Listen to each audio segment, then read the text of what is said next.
Hello বন্ধুরা, রঞ্জিতার ঘরোয়া রান্নাঘর থেকে তোমাদের সবাইকে স্বাগত জানাই। আজকে একটা নতুন রেসিপি নিয়ে এলাম, মাছের চপ। প্রথমে আমি মশলাগুলো ভেজে নিচ্ছি। শুকনো লঙ্কা, জিরে, ধনে, এলাচ, দারচিনি, গোলমরিচ ভেজে সাইডে গুঁড়ো করে রেখে দিলাম। এবার কড়াতে আমি সর্ষের তেল বসিয়ে দিলাম, দিয়ে নুন হলুদ দিয়ে মাছগুলো ভেজে নিচ্ছি। আলুটা আগে আমি সিদ্ধ করে নিয়েছি। এবার মাছগুলো যেরকম ভাজা হয় সেরকম ভেজে নিলাম, নিয়ে কাঁটাগুলো বেছে সাইডে রেখে দেব। তোমাদের কাছে ছোট্ট অনুরোধ থাকলো, শুরু থেকে শেষ অবধি দেখো, আশা করি ভালো লাগবে। এবার কড়াতে আমি পেঁয়াজ কুচি দিয়ে দিলাম। এখানে দুটো বড় বড় পেঁয়াজ লাল করে ভেজে নেব। এইভাবে মাছের চপ বানালে সত্যি খেতে খুব ভালো লাগে। কাঁচামরিচ কুচি দিয়ে দিলাম, আর রসুন 4-5 কোষ রসুন গ্রেট করে দিয়ে দিলাম। নুন দিয়ে দিলাম পরিমাণ মতো, দিয়ে একসঙ্গে ভালো করে ভেজে নিচ্ছি। একটা টমেটো কুচি দিয়ে দিলাম, দিয়ে ওটাও আমি ভালো করে পেঁয়াজের সঙ্গে ভেজে নেব। এবার হলুদের গুঁড়ো 1 চামচ, জিরের গুঁড়ো 1 চামচ, আদা বাটা 1 চামচ, লঙ্কার গুঁড়ো 1 চামচ দিয়ে মশলাটা আমি ভালো করে কষে নেব তেল ছাড়া অবধি। এবার একটা আলু গ্রেট করে নিচ্ছি, ওটাও একসঙ্গে ভালো করে মিশিয়ে নেব। আমি যেভাবে মাছের চপ বানাই সেটাই তোমাদের সঙ্গে শেয়ার করছি, যদি ভালো লাগে তোমরা করে দেখতে পারো। এবার আলুগুলো মশলার সঙ্গে ভালো করে মিশিয়ে নিলাম। এবার যে মাছটা ভেজে রেখেছি কাঁটাগুলো বেছে ওটাও দিয়ে দিলাম।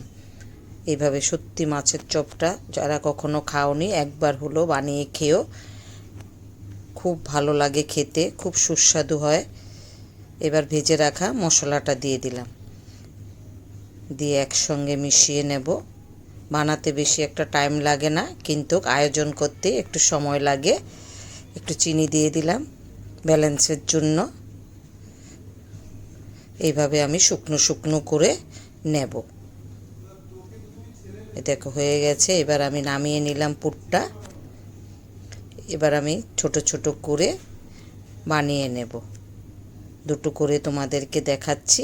বাকিগুলো আমি সব এইভাবে বানিয়ে নেব। এই দেখো সবগুলো বানিয়ে নিয়েছি। এবার ডিমের সাদা অংশটা নিয়ে নিচ্ছি,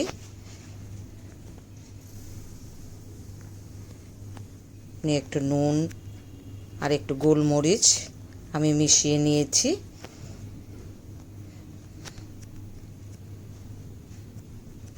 এবার আমি ডিমের গোলাতে ডুবিয়ে বিস্কিটের গুঁড়োতে লাগিয়ে নেব।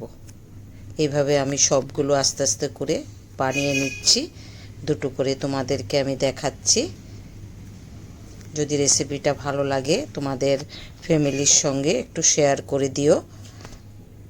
বিকেলবেলার সত্যি এই চপগুলো বৃষ্টির দিনে খেতে খুব ভালো লাগে। এখন তো খুব বৃষ্টি হচ্ছে, তাই আমি মাছের চপ বানিয়েছিলাম। এইভাবে আমি আস্তে আস্তে করে সবগুলো বানিয়ে নেব, দুটো করে দেখালাম। এই দেখো সবগুলো বানিয়ে নিয়েছি। এবার কড়াতে আমি তেল বসিয়ে দিলাম, দিয়ে এবার চপগুলো আস্তে আস্তে করে ভেজে নেব।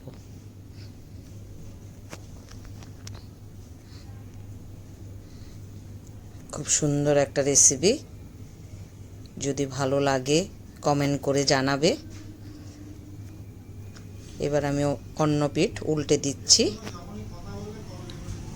আস্তে আস্তে করে চপগুলো ভাজতে হবে, খুব মুচমুচে হয় খেতে, খুব টেস্টি হয়। দেখো দেখতে কালারটা এখনই কি সুন্দর লাগছে। এবার আমি টিস্যু পেপারে তুলে নিলাম।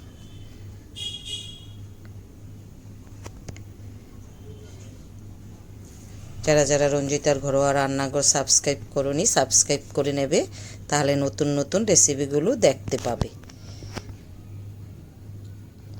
এই দেখো সবগুলো আমি ভেজে নিলাম।